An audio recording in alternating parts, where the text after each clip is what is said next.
মঙ্গল শোভাযাত্রার কথা যদি বলি মানে অন এ হিস্টোরিক টার্ম, এটা কিন্তু মঙ্গল শোভাযাত্রা নামে শুরু হয়নি, আপনি জানেন নিশ্চয়ই। এটার নাম ছিল আনন্দ শোভাযাত্রা, সেখান থেকে হয়েছে মঙ্গল শোভাযাত্রা, রাইট? যেই নাম একবার পরিবর্তিত হয়েছে, যদি সবাই সর্বসম্মত হয় তাহলে আবার পরিবর্তন হতে পারে। প্রশ্নের উত্তর দিতে গেলে যে মুশকিলটাতে আমি ভুগি, যে আমি একটা কথা বলি, হেডলাইন লাগানো হয় আর একটা কথা। আপনাদের কাছে অনুরোধ থাকবে, please be careful about headline. Walton আবারও মিলিয়নিয়ার অফারে ওয়ালটন ফ্রিজ কিনে আপনিও হয়ে যেতে পারেন মিলিয়নিয়ার। এবং আমরা আসলে এই বাংলাদেশটাই চেয়েছিলাম। আমরা যখন মিটিং করছিলাম নিজেরা, তখন কি বলে, যোগ করতে করতে বললো আসলে বাস্তবতাটা এরকম। এই যে এই টেবিলের মধ্যে আপনারা যে ছোট্ট একটা টেবিল, এই টেবিলের মধ্যে যদি তাকান, একদিকে আছে রক মিউজিক বাম্বা, ওইদিকে আছে আমাদের পিঙ্কি ফ্রম এফ মাইনর, এদিকে আছে সুইট বাই ফ্রম গণসঙ্গীত শিল্পী সমন্বয় পরিষদ, লিসাফা from Chhayanaut, Kamal Baizid from group theatre federation, এদিকে আবার সাইমুম শিল্প গোষ্ঠী, সুরের ধারা। এই যে ওখানে তো আমাদের যে বান্দরবন থেকে আছেন মংদা, এই যে অনেক মানুষ, নানা মত নানা পথ, কিন্তু আমরা সব এক জায়গায় এসে মিশছি। এই মেশাটা আসলে আমাদের আরও 30 বছর আগে হলে বাংলাদেশ আরও অনেক দূর এগিয়ে যেত। But better late than never. আমরা যে একটা জায়গায় আসতে পেরেছি এবং আমরা যে বুঝতে পেরেছি সমাজ থেকে কোনো সংস্কৃতিকে বা কোনো জনগোষ্ঠীকে, তার আচারকে, তার রীতিনীতিকে এক্সক্লুড করাটা কোনো সমাজের জন্য মঙ্গলজনক না। এটা আমরা যে দেরিতে হলেও বুঝতে পেরেছি, এটা ভালো। এখানে হামিন ভাই যোগ করতে করতে বলেছিলেন যে এই প্রথম উনি কোনো কি বলে এই ধরনের মন্ত্রণালয় অনুষ্ঠানে ডাক পেয়েছেন 4 দশকে। আপনি ভাবেন বাংলাদেশে রক মিউজিকের ইনফ্লুয়েন্স এবং ভূমিকা, এটা চিন্তা করেন। এবং এবার ভাবেন যে কখনো কোন এ ধরনের আয়োজনে এই মানুষদেরকে ডাকা হয়নি, কারণ তাদেরকে আমরা ভেবেছিলাম অপসংস্কৃতি। এই যে সকল সংস্কৃতিকে এক জায়গায় আনার, সংস্কৃতি সব ধারাকে, এটা আমি মনে করি যে 30 বছর আগে হওয়ার কথা ছিল, অ্যাজ আই সেড, বাট আমরা এখন করবার চেষ্টা করছি। এবং আমরা বিশ্বাস করি এবারের শোভাযাত্রা যেটা চারুকলা থেকে বের হবে, সেখানে আপনারা সত্যিকার অর্থে নতুন জিনিস দেখবেন। মানে ভিজুয়ালি আপনাদের চোখেই পরিবর্তন দেখতে পাবেন অনেক। সেটা এখন আমরা ডিটেল না বলছি, ইটস এ টিজার। যারা অংশগ্রহণ করবেন তারা প্রত্যেকে নিজেদের চোখে দেখতে পাবেন যে পরিবর্তনগুলো কীভাবে ঘটছে। তবে আসলেই নতুন কিছু দেখবেন, নতুন রং দেখবেন, নতুন গন্ধ পাবেন, নতুন সুর পাবেন।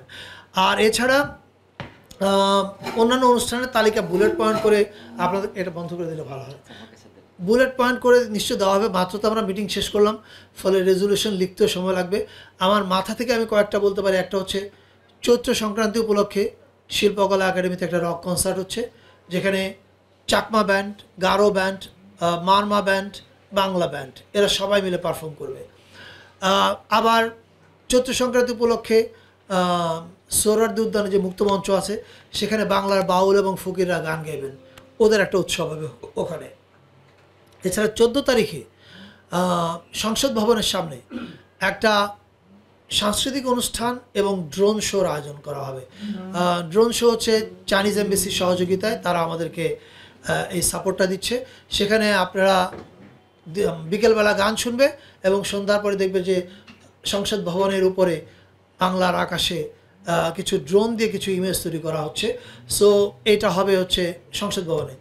এছাড়া সুরের ধারার কথা আপনারা জানতেন যে তারা লালমাটি এবং চিনমতি সম্মেলন কেন্দ্রে করতো, কিন্তু এবার তারা করবে হচ্ছে ধানমন্ডি 8 নম্বরের যে রবীন্দ্র সরোবর এবং এর পার্শ্ববর্তী এরিয়াগুলো যে আছে, সেখানে তাদের গানের অনুষ্ঠানও হবে এবং মেলার মতো আয়োজনও সেই জিনিসগুলো হবে।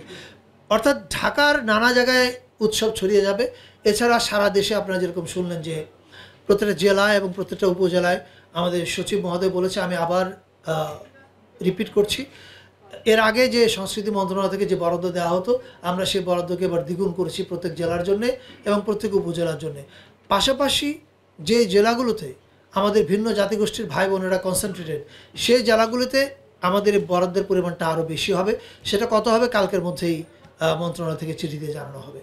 আপাতত আমার এই বলবার কথা এই আছে। আর আপনাদের কোনো প্রশ্ন থাকলে করতে পারেন। মঙ্গল শোভাযাত্রা আমরা জানি যে 2016 সালে এটা ইউনেস্কো স্বীকৃতি পেয়েছে। এবার আপনারা এই শব্দটার ব্যাপারে আসলে আপত্তি কেন সেটা জানতে চাই, নাম্বার 1। নাম্বার 2, আপনারা বলতে কারা? মানে নামটা পরিবর্তন হচ্ছে কিনা? আচ্ছা, প্রথম কথা হচ্ছে এই যে নাম কী নামে এই শোভাযাত্রা হবে সেটা আগামীকালকে একটা সভা আছে, সেখানে ঠিক হবে। দ্বিতীয় আরেকটা কথা বলতে চাই আমি আপনাদেরকে, সেটা হচ্ছে এই যে এবারের দুইটা জিনিস, একটা হচ্ছে মঙ্গল শোভাযাত্রার কথা যদি বলি, মানে অন এ হিস্টোরিক টার্ম, এটা কিন্তু মঙ্গল শোভাযাত্রা নামে শুরু হয়নি, আপনি জানেন নিশ্চয়ই। এটার নাম ছিল আনন্দ শোভাযাত্রা, সেখান থেকে হয়েছে মঙ্গল শোভাযাত্রা, রাইট? যে নাম একবার পরিবর্তিত হয়েছে, যদি সবাই সর্বসম্মত হয় তাহলে আবার পরিবর্তন হতে পারে, আবার যদি সবাই সম্মত হয় পরিবর্তন নাও হতে পারে, এটা কালকে সবাই নির্ধারিত হবে। আসছি ঢাকা বিশ্ববিদ্যালয়। আরেকটা প্রসঙ্গ হচ্ছে এই যে এবারের উৎসবটা কিন্তু আর শুধু বাঙালিদের না, শোভাযাত্রা যেটা, এটা আর বাঙালিদের শোভাযাত্রা না, এই শোভাযাত্রা বাঙালি, চাকমা, মারমা, গারো প্রত্যেকের। ফলে আমাদেরকে দেখতে হবে যে আমরা এমন একটা নাম যেন না দিই যেটা শুধুমাত্র আমাদেরই হয়, ওরা আর ইনক্লুড হতে না পারে, ওরা যেন ব্র্যাকেটে না পড়ে যায়, you know what I mean. So এইটা নিয়ে কালকে আমাদের আলোচনা হবে, এবং যেই নামটাই হোক পাশাপাশি এটাও থাকবে, যেমন চাকমারা করে হচ্ছে না, চাকমারা উৎসবটাকে নাম ডাকে হচ্ছে বিজু, রাইট? আর আপনারা ডাকেন হচ্ছে সাংরাই, মানোয়ারা ডাকেন হচ্ছে সাংরাই, রাইট? সো একটা সেন্ট্রাল নাম থাকলে পরেও ভেতরে যেই ব্লকটাতে চাকমাদের শোভাযাত্রা হবে, যেই ব্লকটাতে গারোদেরটা হবে, গারোদেরটার সামনে ওদের আপনার নামটা দেখতে পাবেন ওয়াঙ্গালা, বা ওদেরটার সময় দেখতে পাবেন আপনি সাংরাই। এইটা আমরা এবার অ্যানশিওর করবো। আর সেন্ট্রালি এটা কী নামে ডাকা হবে, যেই নামে সবাইকে একটা ছাতার মধ্যে আনা যায়, সেটা এখন পর্যন্ত কোনো সিদ্ধান্ত হয়নি, কালকে মিটিংয়ে বসে সিদ্ধান্ত হবে। কেন প্রয়োজন? প্রয়োজন কেন মনে করছেন? এটা তো ইউনিভার্সিটি স্বীকৃতি পেয়েছে, এই নামেই তো স্বীকৃতি পেয়েছে, সেটার যদি একটা ব্যাখ্যা দেন। আমি আমার আগের প্রশ্নের উত্তর আপনি বোধহয় পেয়েছেন, একই কথা আপনি আবার বলছেন না। প্রয়োজনীয়তাটা আমি বলেছি আপনাকে একটু আগে, যে সেটা কি, যে আমরা এবার আর শুধুমাত্র বাঙালিদের শোভাযাত্রা হচ্ছে না, এবার শোভাযাত্রা আমরা সবাইকে ইনক্লুড করছি। এখন সবাইকে ইনক্লুড করার পরে এই একই নামে করবে না কোন নামে করবে, এটা কালকে সবাই সিদ্ধান্ত হবে। কালকে সবাই আপনাদের এটা মাথায় আছে কিনা যে হচ্ছে এটা ইউনেস্কো স্বীকৃত একটি, এটা ইউনেস্কো স্বীকৃত, এটা আমাদের মাথায় কেন থাকবে না আপনি মনে করছেন? আমি বুঝতে পারছি না। হতে পারে কিনা এরকম কোনো বিষয়। এটা হ্যাম্পার হওয়ার কোনো কারণ নাই। ইউনেস্কো এই শোভাযাত্রাকে স্বীকৃতি দিয়েছে, এবং ইউনেস্কো আগামীবার জানবে এই শোভাযাত্রা আরও বড় হয়েছে, আরও ইনক্লুসিভ হয়েছে। সো ইউনেস্কো এটাতে খুশি হওয়ার কারণ হবে, আপত্তি করার কোনো কারণ নেই। কারণ আমরা বরং এতদিন আমাদের দেশের অনেকগুলো জাতিগোষ্ঠীকে মাইনাস করে এসেছিলাম, আমরা এটাকে সংশোধন করছি। আচ্ছা, ফাঁকে একটা কথা বলে দিই, আমি নিজের টেলিভিশনে বড় হয়েছি। টেলিভিশনের ক্ষেত্রে একটা প্রবলেমের মধ্যে আমি ইদানিং দেখছি, এই প্রশ্নের উত্তর দিতে গেলে যে মুশকিলটাতে আমি ভুগি, যে আমি একটা কথা বলি, হেডলাইন লাগানো হয় আর একটা কথা। আপনাদের কাছে অনুরোধ থাকবে, please be careful about headline. গত 2 দিন আগে আপনাদেরই একজন কলিগ কোনো একটা মিডিয়া হাউসের, আমি যে কথা বলিনি ওটা উনি ওনার হেডিংয়ে দিয়েছেন, দিয়ে ওটা ভাইরাল করেছেন। Let's not do it. আমার কোনো হেডিং দিলে সবার কাছে এখানে আমি পরিষ্কার বলছি, আমি যা বলেছি ওই শব্দের বাইরে কিছু যাবেন না, এবং শব্দ কাটবেন না এমনভাবে যাতে আমার কথার মানে বিকৃত হয়ে যায়। Yes please go ahead with the question. Please. বলা হয়েছে যে সময় নির্ধারণ থাকবে না, অন্যান্য যেমন সন্ধ্যা পর্যন্ত উদযাপন বা একটা সময় নির্ধারণ করে দেওয়া থাকে। এবার বলা হচ্ছে যে মানে যত সময় পর্যন্ত দরকার তত সময় পর্যন্ত উদযাপন করা হয়, বা বিভিন্ন সাংস্কৃতিক যেসব সন্ধ্যা বা অনুষ্ঠান আয়োজন করা হয় সেগুলো চলবে। তাহলে কি আমরা মানে অর্ধরাত পর্যন্ত বা না, কত রাত পর্যন্ত, কত রাত, অর্ধরাত, মধ্যরাতে তো পুলিশ নিরাপত্তা দিতে পারবে না। আমরা বাস্তব প্র্যাকটিক্যাল হতে হবে, রাইট? সো একটা সাংস্কৃতিক অনুষ্ঠান কয়টা পর্যন্ত চলতে পারে, কতক্ষণ পর্যন্ত পুলিশ নিরাপত্তা দিবে, এগুলো নিয়ে পুলিশ একটা নির্দেশনা দিবে। কিন্তু আমরা যেটা বলেছি, দার্শনিকভাবে সূর্যাস্তের মধ্যে অনুষ্ঠান বন্ধ করতে হবে, এইটা আমাদের সিদ্ধান্ত এবার না। এখন রাত 9টা পর্যন্ত চলবে না, এই অনুষ্ঠানটা ধরা যাক বান্দরবনে হচ্ছে, ওখানকার বাস্তবতায় 8টায় শেষ করতে হবে না 9টা শেষ করতে হবে, ওখানকার ডিসি, পুলিশ এবং স্থানীয় নেতৃবৃন্দ যারা আছেন বিভিন্ন জাতিগোষ্ঠীর, তারা নির্ধারণ করবে। রাজধানীতে কয়টা পর্যন্ত কোনো টাইম ফ্রেম আপনারা? আমরা কোনো টাইম ফ্রেম এখনো বেঁধে দিইনি।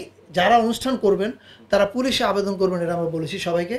পুলিশে আবেদন করার পরে তারা যদি বলেন যে আমার 8টা লাগবে, পুলিশ 8টা পর্যন্ত দিবে। এমনকি মেসেজ দিবেন যাতে করে মানুষ নির্বিঘ্নে এই প্রোগ্রামে যেতে পারবে অনুষ্ঠানে। কারণ এখন আমরা সোশ্যাল মিডিয়াতে দেখি যে পোশাক নিয়েও কিন্তু অনেক ধরনের চর্চা হচ্ছে।